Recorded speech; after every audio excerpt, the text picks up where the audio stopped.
Day here in the Let's Make Food from Food Kitchen, and it's time to make a St. Patrick's Day dish. Shepherd's pie is what I've got going today. I've already kind of chopped up and prepped everything, otherwise this would be a super long video. So I have, let's just go over it really quick. I have thyme, rosemary, salt, pepper, olive oil, flour, parsley, whole garlic, diced carrots, celery, onion, one whole corn cob. I do have to cut that off, but I can do that while I talk. That one will be quick. I just don't know if anybody's done it, so I wanted to show you kind of how I do it. I know there's a tool that makes it fast and easy.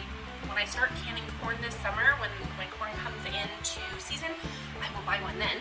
I have some unsalted butter, 1 pound of ground lamb. You can use ground beef. You could also use ground chicken or turkey. It's not going to be nearly as flavorful, but you could. If you do that, I would say to increase your seasoning level to boost the flavor. This is some lamb stock. I made a lamb roast, and I did it in the slow cooker, which I've never done before. I didn't like it as much, so I just roasted the oven. But the bonus to that was I got some stock that I can use instead of beef broth or vegetable broth. All 3 of those are options in this recipe. I have some heavy cream, I've already chopped up, diced up, chunked up, I guess chunks would be more appropriate.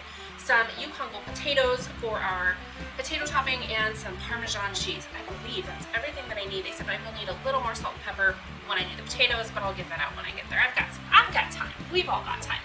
Okay, my pan is heating up to a medium-high heat. I'm going to put in my oil, and that's 2 tablespoons of an olive oil. Just use a neutral one.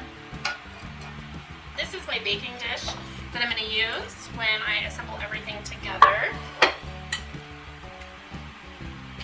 I just want to make sure this is warm and up to temp, and the oil will get kind of sheeny if you didn't know that. So I'm just going to put these in first and cook them for a couple of minutes, and then I'll add garlic and some other things in there. I'm going to go ahead and get my corn going. I do it right into the bowl because it can be so messy. See that? It's just going all over the place. I'm going to do it slow.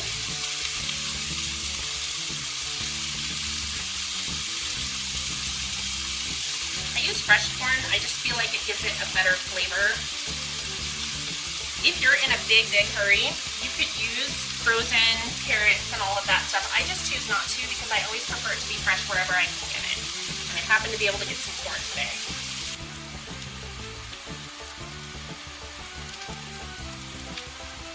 Our mixture here is about half done. We want to get it to cook for about 5 minutes. We want our carrots to get a little tender, cook up some of the celery and onion until the onion's almost translucent. Once that happens, we'll add in our rosemary and thyme, salt, pepper, our garlic, and even some parsley. And we'll cook that for another minute, and then we'll do our beef. In the meantime, I wanted to talk a little bit about where shepherd's pie comes from. There's a little bit of, it started in Britain, it started in Scotland, it started in Ireland. It was called cottage pie. It was started as cottage pie. It was a way to use up leftovers to make a hearty meal. It could be topped with leftover mashed potatoes instead of making a fresh batch, which I personally have done. If I made a large batch of mashed potatoes and I had enough left over, I would just make a shepherd's pie. You can alternate the veggies you put in it. You can use different veggies in it. You can add mushrooms. A lot of people use peas. I don't use peas because my husband doesn't like them. I like them, but my husband doesn't, and he calls them dirty peas. And if he finds one in them, he just won't eat the dish. Same thing with mushrooms. Okay, let's give this a stir to check our onions.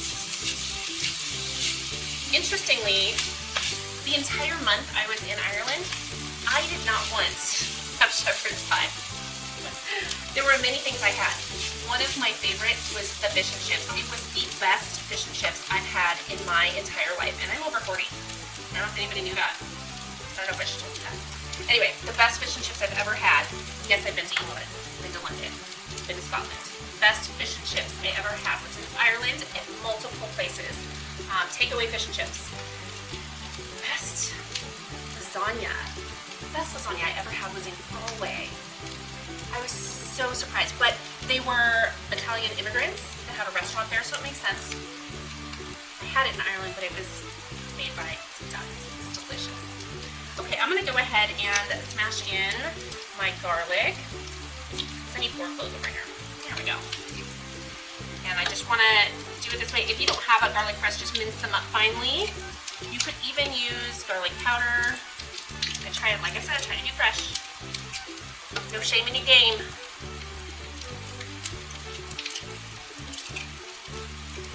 And I just scrape that off.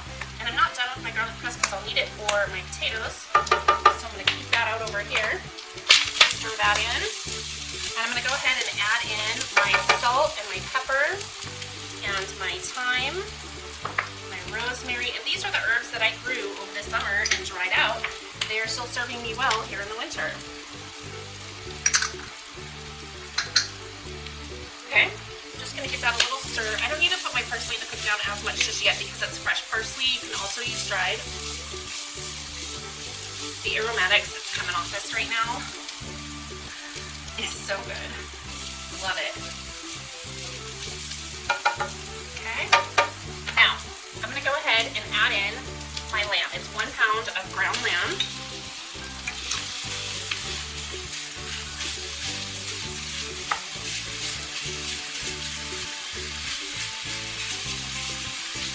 And I'm just going to break it up. And I will continue to break it. As I break this up, I'm just going to start mixing in those vegetables right in with the lamb. And I know that not everybody likes lamb. It has a bolder flavor and it can be kind of gamey, but ground lamb in a shepherd's pie is a great way to try it if you've never tried it, because it's not just a big piece of lamb. It is incorporated with all these herbs and the vegetables, so it breaks down the flavor a little bit in with other things. So if you've never had lamb and you want to try it, but you're worried about how strong it's going to be, try it this way first. Try it in a dish like this. One of these days, one of my goals is to make a full Irish breakfast, but that means that I have to make the blend sausage. And I haven't got there yet. So maybe this time next year I'll do it. I don't know. I haven't got there yet. Someday I'll do it. I've had the full Irish breakfast. I've had the full English breakfast. One of the things that I liked about the English breakfast was the place I stayed at. Gosh, I'd have to go look up the name of it. This was 10 years ago almost.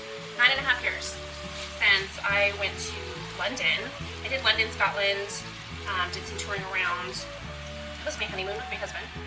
And the place that we stayed at one of our hotels, they did this breakfast that, first of all, the hotel always had fruit. Always had fruit. You could go get a piece of fruit anytime you wanted to. At their breakfast was never identical. You know, you had your eggs and your toast, but the veggies and the fruits were always rotated through with what they could get and what they could use, and it was always so delicious. I'm gonna go ahead and add in my parsley.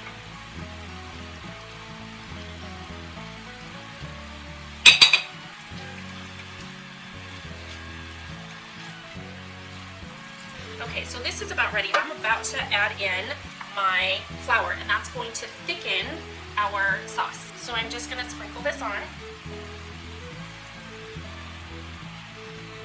and then stir it in. So we just wanna let that kind of develop a paste. And the little bit of oil that's in the lamb is what that will adhere to. So we don't need to add any butter or add any oil to make that happen. It's naturally in the lamb or the beef. Now, if you're using a really lean chicken or a really lean turkey, then you might need to add a tablespoon of unsalted butter, or you could use salted, but be careful of your salt content at that point because you've already added salt, so just be mindful of that. So you could just add that tablespoon and it'll still get the same effect, but it does need that little bit of it's fat that it needs to adhere to, so if you're using something extra lean, make sure that you account for that. So I'm gonna let this cook down for just a minute, and then we will add in our lamb broth. Or in your case, if you don't have lamb broth, beef broth, veggie broth, what you got? Okay, so here we go. I'm just gonna pour this in.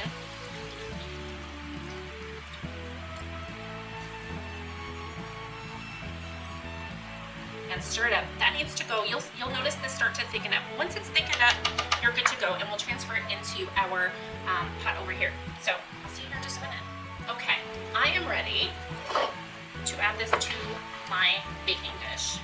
I haven't prepared it with anything, it's just gonna go right on in there. So I'm going to lift this up, just pour this in. I'm trying to do it so you can see it, it's not going very well.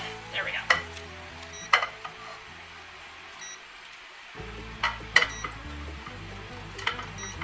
This is in here. Now I just need to start my potatoes boiling. This is just room temperature water. You want them to come up to temperature with room temperature water. Boil them until they're fork tender, and then we'll move on to the next step. That'll take probably 15-ish minutes or so, give or take. So I'm gonna hop off here and I will be back shortly. All right, I've drained my potatoes. What I wanna do is go ahead and get my butter in here and get that melting while the pot is still hot. Cast iron's gonna stay hot for a while. And I'm gonna put my heavy cream in there as well. It's about a 1/3 cup, and you can always adjust it after you've mashed up your potatoes if you find that you need more. So I'm just gonna swirl this around, let my butter melt a little bit, and then I'll dump the potatoes on it and start mashing away. All right, in go potatoes. I am going to stick some crushed garlic in there, and normally I would have roasted this, but we're gonna cook the potatoes some more in the oven when we bake our shepherd's pie. Now is a good time to go ahead and turn on your oven. 400 degrees is what we're gonna bake it at. And I'm just gonna keep pressing. This is not my favorite potato masher. It's actually metal with like the little lines, but I couldn't find it. So I'm gonna make do with what I have. And I want this to be really creamy. Should mash up pretty easily. They're gonna be really buttery. And then we'll add in the Parmesan and stir that in along with the salt and pepper when it's done. I definitely want my consistency on these to be smooth and creamy. I don't want chunks, so I'm just checking my consistency here to make sure that that's what I've achieved. If not, then I need to go ahead and mash a little bit more. And I'm still seeing some chunks, so I'm gonna go ahead and get back at it for just another minute so that we've got that nice smooth consistency. And one of the reasons that we add this Parmesan cheese is so that after I put it on and smooth it out, I'm going to take a fork and run lines in it, and it just gives it a nice golden brown toasty look to it, and part of why that happens is the cheese. Plus it makes it taste delicious, more delicious. All right, now it's time to sprinkle in our Parmesan cheese and salt and pepper. Okay, and I'm just gonna do that with my fork.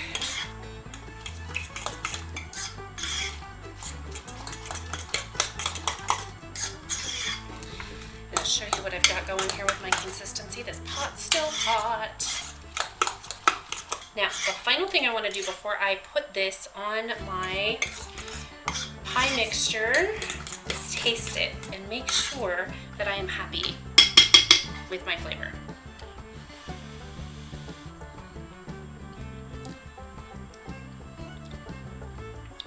Okay, I want to add a little bit more salt to this. So I've got some pink Himalayan salt, which is what I used in the first place, and I'm just going to get a little bit more on there and then mix it in.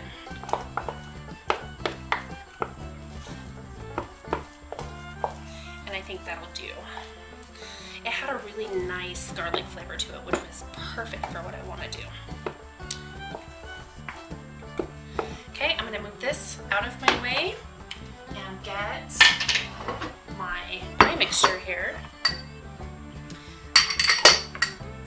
I'm gonna start doing kind of dollops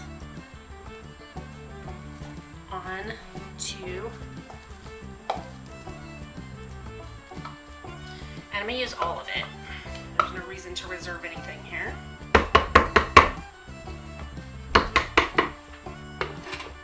I'm gonna take the back of my spoon and just spread it around.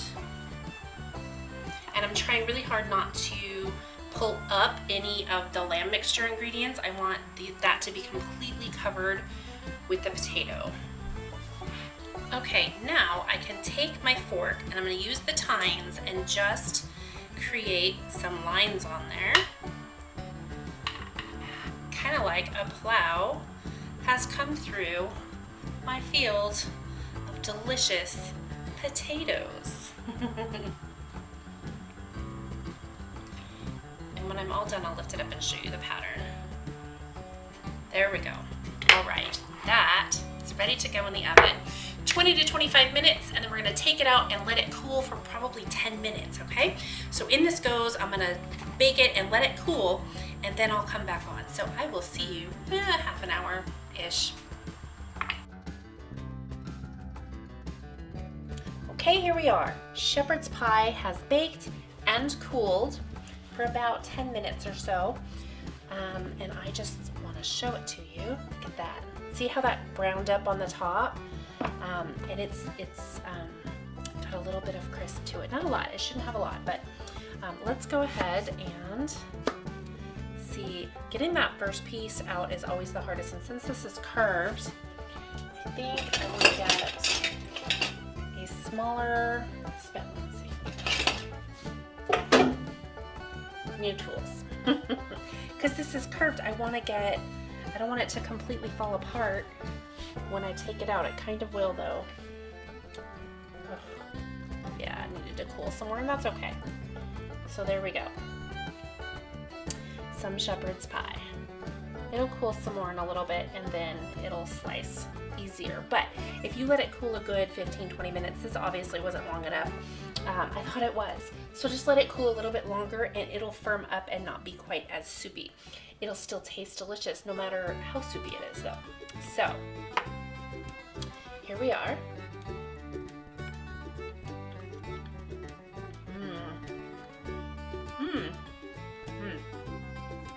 Oh, that's delicious.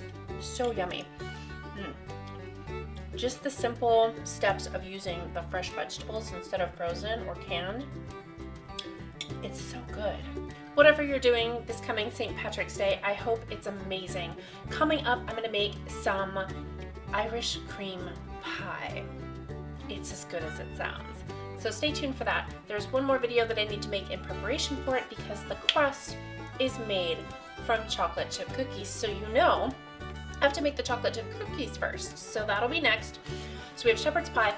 Next video will be chocolate chip cookies, and then after that we're gonna do the Irish cream pie. It's gonna be delicious. I hope you found this helpful.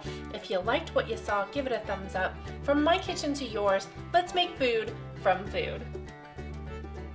That's one boy puppy.